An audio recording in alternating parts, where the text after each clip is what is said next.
திருப்பிக் கொள்வோம். ரோமர் 4வது அதிகாரம் 13வது வசனம். ரோமர் 4வது அதிகாரம் 13வது வசனம். அன்றியும் உலகத்தை சுதந்தரிப்பான் என்கிற வாக்குத்தத்தம் ஆபிரகாமுக்காவது அவன் சந்ததிக்காவது நியாயப்பிரமாணத்தினால் கிடையாமல் விசுவாசத்தினால் வருகிற நீதியினால் கிடைத்தது. பாருங்க,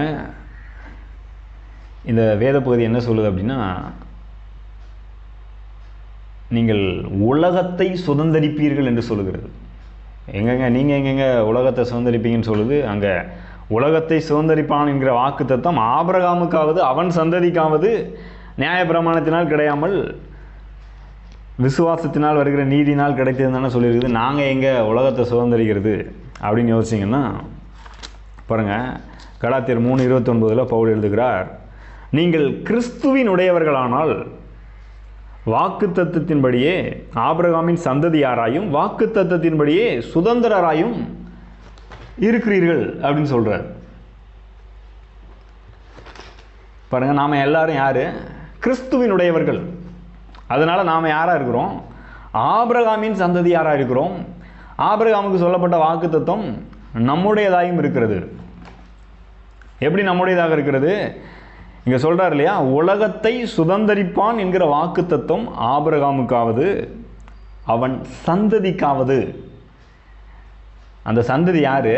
கலாத்தியர் 3 எழுதுகிறாரு பவுல், மறுபடியும் அதை சொல்கிறாரு. அந்த சந்ததி கிறிஸ்துவே. சந்ததிகளுக்குன்னு எழுதலை, சந்ததிக்காவது நியாயப்பிரமாணத்தினால் கிடையாமல் விசுவாசத்தினால் வருகிற நீதியினால் கிடைத்தது. அப்போ பாருங்கள், ஆபிரகாமுக்கு ஒரு வாக்குத்தத்தத்தை பண்ணுறாரு. அந்த வாக்குத்தத்தத்தை ஏதோ அவன் நல்லவன், அவன் கரெக்டாக உத்தமனாக நடந்துட்டான், எல்லாத்துலேயும் ரொம்ப கரெக்டாக இருந்தான், கடவுளை கரெக்டாக தேடிட்டான் அப்படின்றதுனால அந்த வாக்குத்தத்தத்தை தேவன் கொடுக்கவே இல்லை. இன்னும் கேட்டால் அந்த நியாயப்பிரமாணம் என்கிறது வர்றதுக்கு முன்னாடியே தேவன் என்ன செய்து விட்டார்? அந்த வாக்குத்தத்தத்தை கொடுக்குறார். இதுலேருந்து நான் என்ன சொல்ல வரேன் பாருங்கள், ஒவ்வொரு நாளும் இந்த உலகத்தில் நம்ம வாழ்கிறோம்.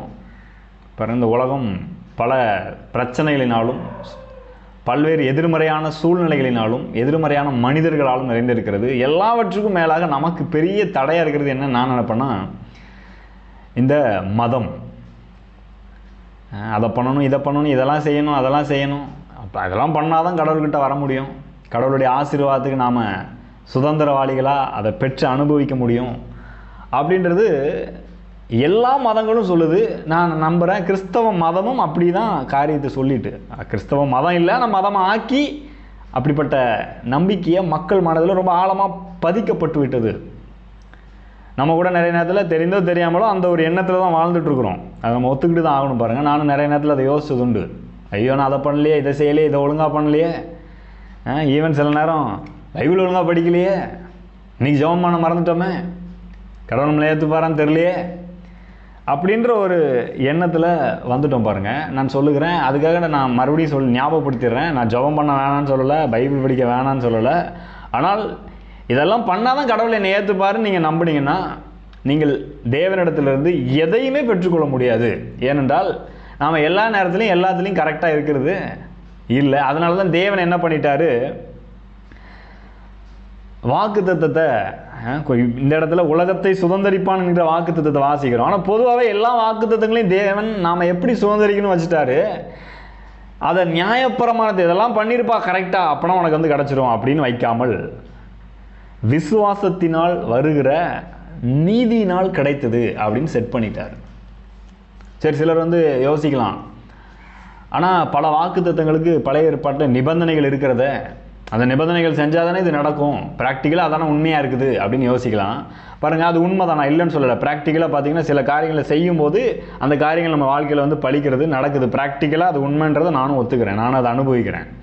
ஆனால் நீங்கள் அதை உண்மைன்னு ஒத்துக்கிட்டால் கூட அந்த நிபந்தனைகளை செய்கிறதுக்கு எங்கேருந்து பலன் வருகிறது? நமக்கு பலனே இல்லாமல் போயிடுது. நிறைய நேரத்தில், சில நேரத்தில் நம்ம செய்கிறோம், முயற்சிக்கிறோம், ஆனால் பல நேரத்தில் நம்ம செய்கிறது இல்லை. பாருங்கள், அதனால தான் தேவன் எப்படி பிளான் பண்ணிட்டாரு, ஏன் அந்த நிபந்தனைகளை தேவன் வைத்திருக்கிற அந்த நியாயப்பிரமாணங்களை கட்டளைகளை ஏன் செய்ய முடியல? செய்ய முடியாததுக்கு காரணம் என்ன? முதல் ஆதாம் செய்த பாவத்தினாலே அந்த செய்யக்கூடிய பலனை மனிதன் இழந்து போனான். மனிதன் தன்னால் முயற்சி பண்ணி எதையும் என்ன செஞ்சிட முடியாது, செஞ்சு இதை நான் சுதந்திரிச்சிருவேன், இதை பெற்றுக்கொள்வேன் அப்படின்ற நிலைக்கு அவனால் வரவே முடியாது. அப்படிப்பட்ட பலன் மனிதனுக்கு இல்லவே இல்லை. ரொம்ப பெஸ்ட்டாக கரெக்டாக இருக்கிற ஆட்கள் கூட பாருங்கள், நீங்கள் எந்த மதத்தை வேணால் எடுத்துக்கோங்க. இயேசு வாழ்ந்த காலத்தில், பூமிக்கு மனிதனாய் வந்து வாழ்ந்த காலத்தில் இருந்த யூத மதத்தையும் எடுத்துக்கோங்க. பவுலெல்லாம் பற்றி வாசிக்கிறோம் இல்லையா, ரொம்ப கை தேர்ந்த ஒரு ஆளாக இருக்கிறார் யூத மதத்தில். நியாயப்பிரமாணத்தின்படி நான் குற்றஞ்சாட்டப்படாதவன் அப்படின்றார். ஆனால் ஏதோ ஒன்று மிஸ் ஆகுதுங்க அப்படின்னு அவருக்கு தெரியுது. ஆனாலும் ஏதோ ஒன்று மிஸ் ஆகுதே, ஏதோ ஒரு பலன் இல்லாத மாதிரி இருக்குதே அப்படின்றது புரியுது பாருங்க அவருக்கு. என்ன பலன் இல்லை? நான் ஆரம்பத்தில் இந்த ஜபத்தை ஆரம்பிக்கும் போது ஒரு விஷயம் சொன்னேன். நான் திங்கக்கிழமை என்ன சொன்னேன் பாருங்க, ஆவியானவர் நம்முடைய இருதயங்களில் ஊற்றப்பட்டிருக்கிறார். ஊற்றப்பட்டு என்ன பண்ணியிருக்கிறாரு? அவருடைய அன்பை நம்முடைய இருதயத்தில் ஊற்றியிருக்கிறார். நமக்கு வெறும் வல்லமையை கொடுக்க வரல, ஒரு அன்பின் வல்லமையை நம்ம இடத்துல காண்பிக்கும்படியாக வந்திருக்கிறார். பவுலுக்கு அதுதான் பிரச்சனை பாருங்க. ரொம்ப பவர்ஃபுல்லாக கடவுளுக்காக எல்லாம் பண்ணிட்டு இருந்தாலும், ஈவன் எல்லாரையும் நான் கடவுளுக்காக பண்ணுறேன்னு சொல்லி கைது பண்ணுறதும், கொலை பண்ணுறதும், அடிக்கிறதும், துன்புறுத்துறதும், இந்த மாதிரி ரொம்ப பவர்ஃபுல்லான வேலையை பண்ணிட்டு இருந்தார் பாருங்க. ஆனால் ஸ்தேவானை கொல்லும்போது அதுக்கும் ஒத்துழைச்சி எல்லாம் பண்ணிட்டு இருக்கிறாரு. ஆனால் ஸ்தேவான் வேற மாதிரி ஆள் நடந்துட்டு இருக்கிறாரு. என்ன பண்ணுறாரு? இவரை ஸ்தேவானை போட்டு அடிக்கிற ஆட்களை அவங்களுக்காக தேவனிடத்தில் ஜெபம் பண்ணுறாரு. பிதாவே, இவர்களை மன்னியும், இவர்கள் தாங்கள் செய்கிறது என்னன்னு தெரியாமல் பண்ணிட்டு இருக்கிறாங்கன்னு ஒரு அன்பின் ஜபத்தை ஏறெடுக்கிறார். அது பவுலுடைய உள்ளத்தை வேற மாதிரி அசைக்குது. இது என்ன வேற மாதிரி பவராக இருக்குது, இது இந்த பவர் என்கிட்ட இல்லையே, என்னால் வேணாலும் மன்னிக்க முடியாத அப்படின்னு அசைஞ்சு போறாரு பாருங்க. அப்பேற்பட்ட வல்லமை அன்புக்கு இருக்கிறது. நீ எவ்வளோ பெரிய பவர்ஃபுல்லான ஆளாக கூட எடுத்துக்கோங்க, ஆனால் அன்பின் வல்லமைக்கு முன்னாடி எந்த வல்லமையும் ஒன்றும் கிடையாது. அதனால்தான் நம்முடைய தேவன் அன்பாகவே இருக்கிறார். பாருங்க, ரொம்ப பவர்ஃபுல்லாக இருக்கிற ஒரு ஆள் உலகத்திலே எடுத்துக்கோங்க, ஒரு அதிகாரத்தில் இல்லை சரீரத்திலேயே ஒரு பவர்ஃபுல்லாக இருக்கிற ஆள், இல்லைன்னா பதவியில் ரொம்ப பவர்ஃபுல்லாக இருக்கிற ஆள்கள் பார்த்தீங்கன்னா, அவங்கள்ட்ட அன்பு இல்லைன்னா அவங்களுக்கு கீழே இருக்கிற ஆள்கள் தொலைஞ்சாங்க இல்லையா? ஆனால் அதே ஆள்கள்ட்ட அன்பு இருந்துச்சுன்னு வைங்களேன், அவர்களைப் போல சரியான விதத்தில் தங்களுக்கு கீழே இருக்கிறவர்களையும் சரி, நாட்டையும் சரி ஆள முடியாது. அப்போ தேவன் ஏன் இந்த உலகத்தை அற்புத விதமாக ஆண்டு கொண்டிருக்கிறார், நம்முடைய வாழ்க்கையை ஆண்டு கொண்டிருக்கிறார், நம்ம வாழ்க்கை நாளைக்கு நல்லா இருக்குன்ற நம்பிக்கை ஏன் நமக்கு வருகிறது? தேவன் அன்பாகவே இருக்கிறார். அவர் அன்பின் வல்லமையினாலே ஆட்சி செய்கிறார். வெறும் வல்லமையினால மட்டும் கிடையாது பாருங்க, அவர் சர்வ வல்லவர். ஆனால் அதே நேரத்தில் அவர் அன்பாகவே இருக்கிறார். அந்த அன்பினால் ஆளுகை செய்து நமக்கு எல்லாவற்றையும் இலவசமாய் கொடுத்திருக்கிறார். இப்போ உனக்கு நான் பலன் கொடுக்குறேன், அதான் அந்த பவர் ஆஃப் லவ் பாருங்க. அந்த அன்பை நம்ம இருதயத்தில் ஊற்றி இருக்கிறார் ஏற்கனவே. இப்போ ப்ராக்டிக்கலாக நான் சொன்னேன் இல்லையா, நிபந்தனைகள் இதெல்லாம் செஞ்சால் தான் வாழ்க்கையில் இது வந்து பலிக்குது. இப்போ காலையில் நீங்கள் எல்லோரும் இந்த ப்ரேயர் அட்டன் பண்ணுறீங்க, அட்டன் பண்ணிட்டு எல்லோரும் அதுக்கப்புறம் இதெல்லாம் முடித்த உடனே ப்ரேயர் முடிச்சதுக்கப்புறம் சரி நான் வீட்டிலேருந்து ஜாம் பண்ண போகிறேன், கர்த்தர் எனக்கு எல்லாம் பார்த்துப்பாரு அப்படின்னு இருக்க போகிறீங்க கிடையாது. எல்லோரும் வேலைக்கு போக போகிறீங்களே. அப்புறம் நானும் வேலையை பண்ண போகிறேன், நிறைய வேலை பண்ணிகிட்ருக்கிறேன் டெய்லி பாருங்கள், பல மணி நேரம் உட்காந்து ஒர்க் பண்ணுறேன் நான். அந்த வேலையெல்லாம் பண்ணவே வேணாம், எல்லாம் தானாக நடந்துடும் அப்படின்றத நான் சொல்லலை. அதெல்லாம் இந்த வேலையை செய்யும்போது அதனால் பல நன்மைகள் வருகிறது. ஆனால் என்ன நான் சொல்ல வரேன், அந்த வேலையை செய்யறதுக்கு ஒருத்தர் பலன் கொடுக்குறாரு இல்லையா, அதை பற்றி பேசிகிட்டு இருக்கிறேன். அந்த பலன் இல்லைன்னா நாம் அதை செய்ய முடியாது. அதை செய்கிறதுக்கு ஒரு தைரியம், நல்ல புது புது யோசனை அதெல்லாம் கொடுக்கப்படலைன்னா நம்மளால் என்ன செய்ய முடியாது. ஈவன் கடவுளை நம்பாதவர்களுக்கும் கடவுள் தான் அந்த திறமைகளையும் தாளந்துகளையும் ஆற்றலையும் ஒவ்வொரு நாளும் என்ன செய்து கொண்டிருக்கிறார், கொடுத்து கொண்டிருக்கிறார். பாருங்க, இதை குறித்த ஒரு உணர்வு நமக்கு வேணும். சரி, இப்போ இங்கே விஷயத்துக்கு வருவோம். அப்போ இந்த வாக்குத்தத்தத்தை தேவன் செய்த போது விசுவாசத்தினால் வரும் நீதியின் மூலமாய் நீங்கள் இந்த வாக்குத்தத்தத்தை பெற்றுக்கொள்ளும்படியாக என்ன செய்திருக்கிறார். நாம் ஏதோ ஒன்று பண்ணி அதனால இதெல்லாம் பெற்றுக்கொள்ள முடியாது. இதை விசுவாசிக்க வேண்டும், அவ்வளோதான். வாழ்க்கையில் ஒரு நன்மை வரணுமா பாருங்க, இது ஒரு மாபெரும் வாக்குத்தத்தம். உலகத்தை சுதந்தரிப்பான்ங்கிற வாக்குத்தத்தம். ஆபிரகாமுக்கு சொல்றார் இல்லையா, உனக்குள்ளும் உன் சந்ததிக்குள்ளும் பூமியில் உள்ள வம்சங்கள் எல்லாம் ஆசீர்வதிக்கப்படும். அது எங்க நிறைவேறியது? கிறிஸ்துவுக்குள்ளாக நிறைவேறியது. ஏனென்றால் அந்த சந்ததி கிறிஸ்துவே. இப்போ அந்த வாக்குத்தத்தம் எப்படி நிறைவேறிச்சு? ஆபிரகாம் ரொம்ப நல்லவர்ன்றதால நிறைவேறிச்சா? கிடையாது. பாருங்க, ஆண்டவர் சொன்னதெல்லாம் அவரால் எல்லா நேரத்துலையும் செய்ய முடியல. சில நேரத்தில் பொய் சொல்றாரு, சில நேரத்தில் தவறிடுறாரு. ஆனால் அதன் மத்தியில் ஆண்டவர் வாக்கு பண்ணினதினாலே அவரை பலப்படுத்துறாரு. பிள்ளை பெற முடியாத ஆபிரகாமையும் சாராளையும் 100 வயதில் பிள்ளை பெறும்படி பலப்படுத்துகிறார். தேவனுடைய பலன் அவர்களை பலப்படுத்தினது. ஈவன் அவங்களாலே நம்ப முடியல. இதெல்லாம் நடக்குமாங்க? இதெல்லாம் வேலைக்கு ஆகுமா? சாராள் சொல்றா, இந்த வயதான பாட்டிக்கு இன்பம் உண்டாயிருக்குமோ? இந்த வயதில் நான் பிள்ளையை பெற்றெடுக்க முடியுமோ? அப்படிப்பட்ட பலன் எனக்கு இருக்குவோ அப்படின்னு தன்னை பார்த்து சிரிச்சுக்கிறா. பாருங்க, இன்னைக்கு குழந்தை இல்லாமல் எத்தனையோ பேர் தவிச்சிட்டு இருக்கிறாங்க. ஆனால் பாருங்க, ஆண்டவர் அற்புத விதமாக அதை எளிமையாக கொடுப்பன்றாரு. இப்போ நான் உன்னை பலப்படுத்துகிறேன். சரீரம் செத்து போனவன் என்று எண்ணப்பட்ட ஆபிரகாம் என்ன செய்கிறான்? பலன் அடைகிறான் 100 வயதில்.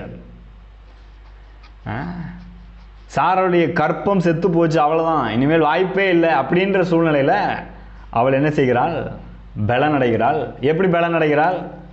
ஒரே ஒரு விஷயந்தான், தேவன் சொன்னதை விசுவாசித்தாள். இந்த காலவேளையில் நான் உங்களுக்கு சொல்கிறேன், ஒருவேளை நீங்கள் அந்த மாதிரி பலன் அற்று போன நிலையில் இருக்கிறீங்களா? பாருங்கள், அவங்களுக்கு பிள்ளை இல்லாத நிலையில், அந்த பிள்ளையின் விஷயத்தில் பலனற்ற நிலையில் இருக்கிறாங்க. நாம் நம்முடைய வாழ்க்கையில் ஏதோ ஒரு சில விஷயங்களை செய்கிறதுக்கு கூட பலன் இல்லாமல் இருக்கலாம். ஒருவேளை அது ஏதோ ஒரு விஷயத்தை கண்ட்ரோல் பண்ணுறதா இருக்கலாம், ஏதோ ஒரு பழக்கத்திலேருந்து வெளியில் வர்றதா இருக்கலாம், இல்லை நம்முடைய தொழிலை அடுத்த கட்ட நிலைக்கு கொண்டு போகிறதா இருக்கலாம், இல்லை நம்முடைய வேலையில் நமக்கு கொடுக்கப்பட்ட காரியங்களை செய்கிறதுக்கான ஒரு பலன் அச்ச நிலையில் இருக்கலாம். இதை செய்யவே முடியலையே, அதை மட்டும் செய்ய முடியலையே, ஏன் இப்படி இருக்குது அப்படின்னு தெரியலையே அப்படின்னு இருக்கலாம். இல்லைனா ஏதோ குடும்பத்தை குறித்து ஏதோ ஒரு சில விஷயங்கள் மட்டும், இது மட்டும் ஏன் மாறவே மாட்டேங்குது, ஏன் இப்படியே இருந்துகிட்டு இருக்குது அப்படின்றது, அந்த விஷயத்தில் பர்டிகுலராக ஒரு பலனற்ற நிலையாக நீங்கள் கைவிடப்பட்ட நிலையில் உணரலாம். ஆனால் நான் சொல்கிறேன், எப்படிங்க அதை மாற்றுறது? அதற்கான பலன் எங்கேருந்து வரும் அப்படின்னா, பாருங்கள், நீங்கள் செய்ய வேண்டியதெல்லாம் ஒன்று தான். ஆண்டவரே, இந்த விஷயத்தில் நான் உண்மை நம்புகிறேன், இந்த விஷயத்துலையும் உங்களை நான் வரவேற்கிறேன். ஏனென்றால் நீங்கள் எனக்கு இலவசமாய் கிருபையினால் எனக்கு இதற்கு தேவையான பலனை ஏற்கனவே கொடுத்துருக்குறீங்க. நான் உங்களை நம்புகிறேன். இந்த விஷயத்தில் உங்களை அலோவ் பண்ணுறேன், நீங்கள் வாங்க எனக்கு உதவி செய்யுங்க அப்படின்னு சொன்னால் போதும். பாருங்கள், அங்கே தான் பலன் உண்டாகிறது. ஒருவேளை நீங்கள் இதை மேற்கொள்றதுக்கு பல வருஷமாக முயற்சித்திருக்கலாம். இதை மட்டும் எப்படியாவது இந்த வாட்டி பண்ணிடுவேன். நிறைய பேர் பாருங்கள், புது வருஷத்தில் ஒரு முயற்சி எடுப்பாங்க இல்லையா, இந்த வருஷத்தோட இந்த பழக்கத்தை நிறுத்திடுறேன் நான். எனக்கு சின்ன வயசில் ஞாபகம் இருக்குது பாருங்கள், நான் ஸ்கூல் படிக்கும்போது எங்கள் தெருக்களில் குடிக்கிற பழக்கத்தில் உள்ள சில அண்ணன்மார்கள்லாம் இருப்பாங்க பாருங்கள், சில பெரிய ஆட்கள் இருப்பாங்க. நிறைய பேர் சொல்லுவாங்க, இதை தான் சொல்லுவாங்க, இன்றைக்கி நினச்சா நான் விட்டுருவேன் குடிக்கிறது அப்படின்வாங்க. இப்படியே சொல்லுவாங்க. நிறைய நேரம் நான் கேட்டிருக்கேன். என்கிட்ட கூட சொல்லுவாங்க, இன்றைக்கி நினச்சா விட்டுருவேன் தம்பி, அவ்வளோதான் அப்படின்வாங்க. ஆனால் பாருங்கள், ஒவ்வொரு வருஷமும் அதே தான் சொல்லுவாங்க. பார்க்குற நேரம்லாம் அதை தான் சொல்லுவாங்க. ஆனால் அவங்களால விடவே முடியல. சிலர் அதனால் மரித்தும் போனார்கள், நான் பார்த்துருக்குறேன். ஏன்னா தங்களுடைய சுய பலத்தில் இன்றைக்கி பண்ணிடலாம், இன்றைக்கி செஞ்சிடலாம், நான் அப்படி விட்டுருவேன், இப்படி பண்ணிடுவேன் அப்படின்னு ட்ரை பண்ணுறாங்க. பாருங்கள், நம்ம இந்த மாதிரி குடிக்கிறவர்கள் ரொம்ப பெருசாக நினச்சிருக்கோம். நிறைய பேருக்கு பார்த்தீங்கன்னா வேறு நிறைய பழக்கங்கள் இருக்குது. சிலருக்கு டீ குடிக்கிறத விடவே முடியல, அதுவும் ஒரு பழக்கம் தானே, அதுவும் ஒரு அடிமைத்தனம் தானே. அதனால் சில பாதிப்பு வருது. சிலருக்கு காஃபி குடிக்கிறத விட முடியல. பாருங்கள், ஒரு நாட்டில் காஃபி குடிக்கிறது மதுபானம் குடிக்கிறதுக்கு ஈக்குவலாக இருக்குதான். அங்கே அதை பேன் பண்ணி வச்சுருக்கிறாங்க. கேட்டபோது எனக்கு ஆச்சரியமாக இருந்துச்சு. எதுக்கு இதை சொல்ல வரேன், காஃபியும் கஃபைனும் நீங்கள் அதிகமாக எடுத்துக்கும் போது அது மூளையை பாதிக்குது, உங்கள் தூக்கத்தை பாதிக்குது. ஸோ அப்போ ஏதோ எல்லா விஷயங்களும் ஏதோ ஒரு பழக்கங்களில் சிக்கிட்டு இருக்கும்போது அதை மேற்கொள்ள முடியாமல் நம்ம தவிக்கும் போது பாருங்கள், நம்முடைய பலத்திலேயே தொடர்ந்து போராடுறது நல்லது அல்ல. என்ன பண்ணணும், அங்கே தேவனுடைய பலத்தை நாட வேண்டும். ஆண்டவரே, இது என்னுடைய பலத்தினால் அல்ல, இந்த விஷயத்தை மேற்கொண்டு நான் வருவது என்னுடைய பலத்தினால் அல்ல, உம்முடைய பலத்தினால் ஆகும் என்று அவரை விசுவாசிக்க வேண்டும். அப்பொழுது நீங்கள் அதை என்ன செய்ய முடியும்? ஈஸியாக மேற்கொள்ள முடியும் பாருங்கள். இல்லைன்னா கண்டிப்பாக நீங்கள் மேற்கொள்ளவே முடியாது. நாங்கள் இந்த வசனத்தில் வாசிக்கிறோம், உலகத்தை சுதந்தரிப்பான்கிற வாக்குத்தத்தம் ஆபிரகாமுக்காவது அவன் சந்ததிக்காவது நியாயப்பிரமாணத்தினால் கிடையாமல் விசுவாசத்தினால் வருகிற நீதியினால் கிடைத்தது அப்படின்னு வாசிக்கிறோம் இல்லையா? இங்கே நியாயப்பிரமாணத்தை பற்றி பேசுகிறாரு, இந்த 10 கற்பனைகள், அதுக்கப்புறம் கொடுக்கப்பட்ட பல காரியங்களை பற்றி பேசுகிறாரு பாருங்கள். அது மட்டுமல்ல, நம்ம வாழ்க்கையில் நம்மளுடைய சொந்த முயற்சியில் செயல்படுகிற எல்லாமே ஒரு விதத்தில் நியாயப்பிரமாணங்கள் மாதிரி தான். அதுக்காக நியாயப்பிரமாணத்தை செய்ய வேணான்னு சொல்லலை, முயற்சி எடுக்க வேணான்னு சொல்லலை. பாருங்கள், நீங்களே போட்டு போராடிட்டு இருக்காதீங்கன்னு சொல்கிறேன். உங்கள் பலத்திலேயே போட்டு போராடி உருண்டு பறந்துட்டு இருக்காதீங்க. வாழ்க்கை ஆண்டவர் ரொம்ப ஈஸியாக வச்சுருக்கிறாரு. இப்போ நம்ம 2 பேரும் சேர்ந்து பாருங்கள், அதான் பைபிள் எனக்கு ஒரு வசனம் ரொம்ப பிடிக்கும். நாம் அவரோடு கூட உடன் வேலை ஆட்களாக இருக்கிறோம். ரொம்ப பிடிக்கும் எனக்கு பாருங்கள். ஊழியம் பண்ணுறேன் நான், இந்த வார்த்தை எனக்கு ரொம்ப ரொம்ப பிடிக்கும். பாருங்கள், ஊழியம் பண்ணுறவங்க மட்டும் அப்படி இருக்காங்கன்னு நினச்சிடாதீங்க. நீங்களும் தேவனுக்கு உடன் வேலையாட்களாக இருக்கிறீர்கள். அப்படின்னா என்ன அர்த்தம்? பாருங்கள், 2 பேர் சேர்ந்து ஒரு வேலையை செய்கிறோம் அப்படின்னா உங்கள் கூட லேபரர் கூட சேர்ந்து வேலை பார்க்குறீங்க. ஒரே வேலையை 2 பேர் சேர்ந்து பார்க்குறீங்க. அப்போ என்ன ஆகும்? நீங்கள் ஒன்று செய்ய முடியலன்னா இன்னொருத்தர் என்ன பண்ணுறாரு? ஹெல்ப் பண்ணுறாரு, சப்போர்ட் பண்ணுறாரு. நான் பிடிக்கிறேன் அப்படின்றாரு இல்லையா? தேவன் அப்படி தான் பாருங்கள். அவர் நம்மோடு கூட பாருங்கள், தேவன் ஒரு பெரிய அற்புதமான காரியத்தை வச்சிருக்கிறாரு. அதே நேரத்தில் நாம் அவரோடு கூட உடன் வேலையாட்களாக இருக்கிறோம். பாருங்கள், தேவனோடு உடன் வேலையாட்களாக இருந்தால் என்ன ஒரு நன்மை நினைக்கிறீங்க? தேவன் எப்போதுமே ஒத்துழைச்சிட்டு தான் இருக்கிறார். ரோமர் 8 அந்த வசனத்தை மட்டும் வாசிக்க விரும்புகிறோம் பாருங்கள். தேவன் எப்படிப்பட்ட ஒரு அற்புதமான உடன் வேலையாளாக இருக்கிறாரு அப்படின்னு புரிஞ்சுக்கணும். நீங்கள் எப்பேற்பட்ட சூழ்நிலையில் இருந்தாலும் சரி, ரோமர் 8:28 எல்லாருக்கும் தெரியும், அன்றியும் அவருடைய தீர்மானத்தின்படி அழைக்கப்பட்டவர்களாய் அவரிடத்தில் அன்பு கூறுகிறவர்களுக்கு சகலமும் நன்மைக்கு ஏதுவாக நடக்கிறது என்று அறிந்திருக்கிறோம். ஆனால் எப்படி நன்மைக்கு ஏதுவாக நடக்கிறது? இதை ஏற்கனவே நான் சொல்லியிருக்கிறேன். இன்றைக்கி மறுபடியும் அந்த வசனத்தை வாசிக்கிறோம் பாருங்கள். இன்னொரு மொழிபெயர்ப்புலேருந்து வாசிக்கிறேன். திருவிவிலியம் பொது மொழிபெயர்ப்புன்னு ஒன்று இருக்குது. அதில் எப்படி சொல்லப்பட்டிருக்கு பாருங்கள்.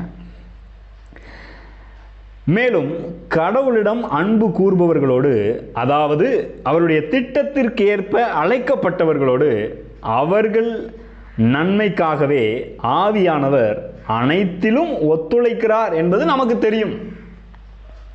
ஆவியானவர் என்ன பண்ணுறாரா? அவருடைய திட்டத்தின்படி அழைக்கப்பட்டவர்களுக்கு அவங்க கூட சேர்ந்து ஒத்துழைச்சு ஒர்க் பண்ணிட்டு இருக்கிறாராம். எபேசியர் 3:21 பவுல் சொல்றாரு, 20 பவுல் சொல்லுகிறார், நாம் நினைக்கிறதற்கும் கற்பனை செய்கிறதற்கும் மிகவும் அதிகமாய் நமக்குள்ளே கிரியை செய்து யார் வருகிறார்?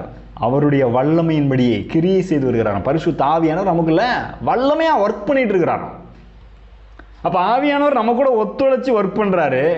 கேள்வி என்னன்னா, நம்ம அவர் கூட உடன் வேலையாளா ஒத்துழைக்கிறோமா அப்படின்றது தான் விஷயம். பாருங்க, ஒத்துழைச்சிங்கன்னா போதும், நன்மை வாழ்க்கையில் உடனே உண்டாயிரும். நான் யோசேப்பை பற்றி அதிகமாக தினமும் யோசிக்கிறது உண்டு. யோசேப்பை பற்றி நிறைய பேர் என்ன சொல்லுவாங்க? கர்த்தர் அவனோடு இருந்தார். சிலர் அதெல்லாம் கூட பெருசாக விட்டுருவாங்க, அவன் பாவத்தை விட்டு விலகி ஓடினான். நிறைய வாலிபர் மீட்டிங்கில் நான் கேட்டிருக்கிறேன். ஆனால் எப்படியா ஓடினா? நானும் வாலிபனா வந்திருக்கிறேன் இல்லையா? எப்படியா ஓடினா அதை சொல்லுங்க அப்படின்னா சில இடங்கள் அதை சொல்ல மாட்டாங்க. ஆனால் என்ன அவனுடைய வாழ்க்கையின் சீக்ரெட் தெரியுமா? கர்த்தர் அவனோடு இருந்தார், அதோட நிற்கல. கர்த்தர் ஏன் கூட இருக்கிறாருன்னு அவனும் அவரோடு கூட ஒத்துழைக்கிறான். ஏன் கூட கர்த்தர் இருக்கிறாரு அப்படின்ற உணர்வோடு அவரோடு கூட ஒத்துழைக்கிறான் பாருங்க. அதனால தான் அவனால் பாவத்தை மேற்கொள்ள முடிஞ்சது. அந்த அடிமைத்தன வாழ்க்கையிலே அந்த வேலையை 12 மணி நேரம் செய்யணும் பாருங்க. வேலை ரொம்ப கஷ்டம். விருப்பப்பட்டபடிலாம் வாழ முடியாது, விருப்பப்பட்ட நேரம் சாப்பிட முடியாது. அந்த நிலையில் கர்த்தர் அவனோடு இருந்தார்ன்றது மட்டும் இல்லை, இவன் அவரை பிடித்து கொள்கிறான். அப்போ நாம் பாருங்கள், நம்ம கூட கர்த்தர் இருக்கிறார். அதை சொல்லிட்டார் இல்லையா? நான் உன்னை விட்டு விலகுவதும் இல்லை, உன்னை கைவிடுவதும் இல்லை. வாக்கு பண்ணிட்டார், கூட தான் இருக்கிறார். கண்டிப்பாக நீங்கள் போனாலும் அவர் போக மாட்டார், உங்கள் கூட தான் இருக்கிறாரு. நாம் அந்த உணர்வோடு வாழுகிறோமா? இல்லை நம்மளே நான் சரியில்லைங்க, நான் ஒழுங்க இல்லைங்க, நான் அப்படிங்க இப்படி இதே பேசிகிட்டு இருக்கிறோமா? அப்போ நாம் அவரோடு கூட ஒத்துழைக்கும் போது பாருங்கள், நாம் அவருடைய பலனை அனுபவிக்க ஆரம்பித்து விடுகிறோம். நீங்கள் எதெல்லாம் முடியல, எதெல்லாம் நடக்கலைன்னு நினைக்கிறீங்களோ அதெல்லாம் உடனே நடக்க ஆரம்பிக்கும். ஒரு 2 உதாரணம் மட்டும் சொல்லி முடிக்கிறேன் பாருங்கள். ஒரு நபர் 41 வயதில் தன்னுடைய வேலையை இழந்து விட்டார் பாருங்க. சபைக்கு போயிட்டு இருந்த நபர் 41 வயசில் வேலையை இழந்துட்டார். யோசிச்சு பாருங்கள், 41 வயசில் வேலையை இழந்துட்டு அதுக்கப்புறம் எங்கே போய் இதாக முடியும்? நம்ம ஊரில் என்ன சொல்லுவாங்க, இதுக்கப்புறம் எங்கே போய் வேலை செய்வ நீ, அப்படிலாம் இது பண்ணுவாங்க இல்லையா பாருங்க. ஆனால் அந்த நேரத்தில் அவர் என்ன பண்ணார், நான் வேலை இழந்துட்டேன், அப்படி தான் நிறைய பேர் வேலை இழந்துட்டாங்க அந்த டைமில். ஆனால் நான் கர்த்தரை நம்புகிறேன், அவரை விசுவாசிக்கிறேன், எனக்கு இதை விட பெட்ரு வேலையை கொடுப்பார், இந்த வேலை போயிடுச்சுல இதை விட பெட்டரான வேலையை எனக்கு கொடுப்பாரு அப்படின்னு உறுதியாக இருக்கிறார் பாருங்க. நிறைய பேர் வேலை இல்லாமல் திண்டாட்டத்தில் இருக்கிறாங்க. ஆனால் இவருக்கு உடனே ஒரு அற்புதமான வேலை கிடைச்சிது. இப்போ வாங்கிட்டு இருந்த சம்பளத்தோட 60% அதிகமான சம்பளத்தோடு அற்புதமான வேலையை தேவன் கொடுத்தார். அந்த வேலையில் போய் அற்புத விதமாக ஜாயின் பண்ணார் பாருங்க. ரொம்ப அற்புதமாக வாழ ஆரம்பித்தார். இன்னொரு குடும்பத்தை பற்றி கேள்விப்பட்டோம் பாருங்க. அவங்க குடும்ப உறவில் சில சிக்கல்கள், கொஞ்சம் கொஞ்சமாக அந்த சிக்கல் ஆரம்பித்து இவரை தீர்த்தரலாம் அப்படி இப்படின்னு ட்ரை பண்ணியிருக்கிறாரு. ட்ரை பண்ணதில் என்ன ஆயிடுச்சு, ரொம்ப சிக்கலாயிருச்சு, பிரிஞ்சு போயிடலான்ற நிலை உண்டாயிருச்சு. இப்படி போய் போய் போய் டிவோர்ஸுக்கு அப்ளை பண்ணிடலான்ற அளவுக்கு என்ன செஞ்சுட்டாங்க, வந்துட்டாங்க. இப்போ இந்த மாதிரி நேரத்தில் என்ன பண்ணுறதுன்னு தெரியலையே அப்படின்னு உருட்டிகிட்டு இருக்கிறாரு. தேவனுடைய வார்த்தையிலிருந்து ஆலோசனை பெற்றுக்கொண்டார். என்ன, ஏதாவது நிறைய நேரத்தில் இந்த மாதிரி சிக்கல் நேரத்தில் நமக்கு என்ன தோணும்னா, ஏதாவது பண்ணிடணும், ஏதாவது செஞ்சிடணும், நம்ம ஏதாவது பேசிடணும், அப்படி இப்படின்னு நமக்கு நிறைய தோணும். இந்த மாதிரி நினச்சி சுயத்தில் ஏதாவது பேசி ஈஸி இருக்கிறதையும் நம்ம நிறைய நேரத்தில் கெடுத்து விட்டுறோம் பாருங்கள். குடும்பத்தில் நிறைய இந்த மாதிரி தான் சிக்கல்கள் வருகிறது. ஆனால் அந்த நேரத்தில் கொஞ்சம் அமைதியாக இருந்தார், ஆண்டவரோடு ஒத்துழைக்க ஆரம்பித்தார் பாருங்கள். ஆண்டவர் அமைதியார், ரொம்ப பேசாத அப்படின்னு ஆலோசனை கொடுத்துருக்கிறாரு. ஆண்டவர் கூட ஒத்துழைக்கிறாரு. ஒத்துழைக்க பாருங்கள், கொஞ்ச நாளில் பிரிந்து போகலான்னு முடிவு பண்ண ஒய்ஃபு மறுபடியும் என்ன செஞ்சாங்க, அவங்களோடு கூட சேர்ந்து ஜாயின் பண்ணிட்டாங்க. என்னாச்சு, 2 பேரும் ஒன்றாக வாழ ஆரம்பித்தார்கள் பாருங்கள். இந்த மாதிரி நற்சாட்சியை நான் கேட்கறது உண்டு. நிறைய பேர் பார்த்தீங்கன்னா எந்திரிச்ச உடனே நைட்டு தூங்குறதுக்கு முன்னாடி ஆஃபீஸில் போய் துர்சாட்சியாக கேட்குறது. உங்களுக்கு தெரியுமா கதை, அவங்க 2 பேர் பிரிஞ்சு போயிட்டாங்களாம். ஏன் பிரிஞ்சு போன எத்தனை பேர் கர்த்தர் சேர்த்து வச்சிருக்கிறாரு, அதெல்லாம் அவங்களுக்கு தெரியலையா பாருங்கள். ஆனால் நான் என்ன பண்ணுறது, அந்த மாதிரி நற்சாட்சியாக எடுக்கிறேன். தேவன் என்ன பண்ணி கொண்டிருக்கிறார், பிரிஞ்சு போச்சு உண்மைதான், வேலை இல்லாமல் போச்சு உண்மைதான், தொழில் துவண்டு போச்சு உண்மைதான், அதன் மத்தியில் தேவன் என்ன பண்ணுறாரு, நம்ம என்ன பண்ணுறோன்னே பேசிகிட்டு இருக்கக்கூடாது பாருங்கள். நம்ம என்ன ட்ரை பண்ணுறோன்னே பார்த்துட்டு இருக்கக்கூடாது. தேவன் என்ன பண்ணுகிறார், தேவனை நம்புகிறவங்களுக்கு தேவன் என்ன பண்ணி கொண்டிருக்கிறார், அதை பார்க்கும்போது நமக்குள்ள ஒரு பெரிய தைரியமும் நம்பிக்கையும் உண்டாகும் பாருங்கள். இது வேலையில் குடும்பத்தில் மட்டுமல்ல, நம்முடைய வாழ்க்கையின் ஒவ்வொரு பகுதியிலும் தேவன் அப்படிப்பட்ட அற்புதமான காரியங்களை செய்ய விரும்புகிறார். நாம் செய்ய வேண்டியதெல்லாம் ஒன்று தான். ஆண்டவரே, நீங்கள் இலவசமாக கொடுத்துருக்கிறீங்க, நான் அதை விசுவாசிக்கிறேன், உங்கள் கூட ஒத்துழைக்கிறேன், என் வாழ்க்கையை அற்புத விதமாக மாற்றி கொடுங்க பாருங்கள். நிச்சயமாய் தேவன் அற்புத விதமாக மாற்றி கொடுப்பார். எப்படிங்க அதை உறுதியாக சொல்ல முடியும், அதற்காக அவர் சிலுவையிலே எல்லாவற்றையும் செய்து முடித்திருக்கிறார். ஜஸ்ட் என்ன செய்யணும், நாம் இலவசமாய் தேவன் கொடுத்ததை விசுவாசித்து பெற்று அனுபவிக்கணும், அவ்வளோதான். அது அவ்வளோ கஷ்டம் இல்லை இல்லையா? அதனால் நீங்கள் என்னென்ன காரியத்தை கொடுத்து நிறைய யோசித்து குழம்பிட்டு இருக்கிறீங்களோ, ஒன்று மட்டும் பண்ணுங்கள், அனைத்தையும் அவர் அருளி இருக்கிறார். நாம் செய்ய வேண்டியதெல்லாம், ஆண்டவரே நான் அதை விசுவாசிக்கிறேன், என் நன்மைக்காக நீங்கள் ஒர்க் பண்ணிட்டு இருக்கீங்களா, உங்கள் கூட சேர்ந்துக்கிறேன். நான் யார் கூடயே சேர்ந்து ஒர்க் பண்ணிட்டு இருக்கிறேன், குழம்பிட்டு இருக்கிறேன், யார் சொன்னதே கேட்டுட்டு இருக்கிறேன், அதெல்லாம் விடுறேன். இப்போ உங்கள் கூட ஒர்க் பண்ணுறேன், நீங்கள் சொல்கிறத நம்புகிறேன், பிடிச்சிக்கிறேன், நான் முன்னேறி போகிறேன் ஆண்டவரே அப்படின்னு ஒத்துழைச்சி பாருங்கள். நான் சொல்கிறேன், இன்றைக்கி உங்கள் வாழ்க்கை மாற ஆரம்பிச்சிடும். நீங்கள் முன்னேற்றத்தை நோக்கி செல்ல ஆரம்பிச்சிடுங்க. நாம் ஜெபிக்கலாம். ஸ்தோத்திரம் கர்த்தாவே, எல்லாரும் இதை எண்ணி பாருங்கள். ஆண்டவர் நமக்காக எல்லாவற்றையும் செய்து முடித்திருக்கிறார். நாம் விசுவாசித்தால் போதும், அதனால் ஒரு பெரிய பலன் உண்டாகிறது. அவரோட ஒத்துழைச்சா போதும், அவர் நமக்காக வல்லமையாக ஒர்க் பண்ணிட்டு இருக்கிறார். நம்ம ஒத்துழைக்கும் போது நம்முடைய வாழ்க்கையில் அற்புதமான நன்மைகள் நம்முடைய வாழ்க்கையில் பலிக்கிறது. எவ்வளோ நல்ல தேவன் பாருங்க. இதை நாம் எண்ணி பார்க்க வேண்டும். இந்த காலையில் ஆண்டவரே, நன்றியோடு துதிக்கிறோம். இயேசுவின் நாமத்தினால் நம்முடைய சமூகத்தில் வருகிறோம். எங்களுக்காக எல்லாவற்றையும் செய்து முடித்திருக்கிறீர், இலவசமாய் கொடுத்திருக்கிறீர், உலகத்தை சுதந்தரிப்பான் என்கிற வாக்குத்தத்தத்தை எங்களுக்கு தந்திருக்கிறீர். கிறிஸ்துவுக்குள்ளாக ஆண்டவரே, நாங்களும் உலகத்தை சுதந்தரித்திருக்கிறோம். எல்லாம் எங்களுடையது என்று பவுல் சொல்லுகிறார். நாங்கள் கிறிஸ்துவினுடையவர்களாக இருக்கிறோம், கிறிஸ்து தேவனுடையவராக இருக்கிறார். ஆகவே இந்த உலகத்தில் எல்லாம் எங்களுடையதாக இருக்கிறது. எல்லாவற்றையும் பெற்று அனுபவிக்க உதவி செய்வீராக. நாங்கள் உம்மோடு ஒத்துழைக்கிறோம் கர்த்தாவே. வார்த்தை கேட்கிற ஒவ்வொருடைய உள்ளத்திலும் இந்த சத்தியம் ஆழமாய் பதியட்டும். எல்லாம் அவர்களுடையதாக இருக்கிறது, எல்லாவற்றையும் தேவன் அருளி இருக்கிறார். ஆண்டவரே, அதை பெற்றுக்கொள்ள உதவி செய்வீராக, உம்மோடு ஒத்துழைக்க உதவி செய்வீராக. பரிசுத்த ஆவியானவரே, மனக்கண்களை பிரகாசிக்க செய்வீராக, இந்த சத்தியத்தில் நடக்க உதவி செய்வீராக. நீர் அப்படி செய்கிறதற்காய் நன்றி செலுத்துகிறோம். வருகிற நாட்களில் அந்த நன்மைகளை, அற்புதங்களை, ஆண்டவரே, அற்புதமான மாற்றங்களை, வாழ்க்கையில் முன்னேற்றங்களை, நல்ல குடும்ப வாழ்க்கையை நாங்கள் எதிர்பார்க்கிறோம் கர்த்தாவே. வேலையில் முன்னேற்றத்தை, தொழிலில் முன்னேற்றத்தை எதிர்பார்க்கிறோம். அப்படி செய்ய போகிறதற்காய் நன்றி செலுத்துகிறோம். இயேசுவின் நாமத்தில் ஜெபிக்கிறோம் எங்கள் நல்ல பிதாவே, ஆமென். God bless you. இந்த செய்தி உங்களுக்கு மிகுந்த ஆசீர்வாதமாக இருந்திருக்கும் என்று நம்புகிறோம். இதை உங்கள் நண்பர்களோடும் பகிர்ந்து கொள்ளுங்கள். காலையில் கடவுளோடு என்கிற இந்த ஜெபம் திங்கள் முதல் சனிக்கிழமை வரை ஒவ்வொரு நாளும் காலை 5:30 மணி முதல் 6 மணி வரை கூகுள் மீட் இணையதளத்தில் நடைபெறுகிறது. இதில் நீங்களும் நேரடியாக கலந்து கொள்ள விரும்பினால் 9486600939 என்கிற எண்ணிற்கு நீங்கள் தொடர்பு கொள்ளலாம் அல்லது வாட்ஸ்அப் மூலமாக மெசேஜ் அனுப்பலாம். உங்களுக்கு அதற்கு தேவையான லிங்க் மற்றும் விவரங்கள் அனுப்பி வைக்கப்படும். நீங்கள் ஆசீர்வதிக்கப்பட்டவர்கள்.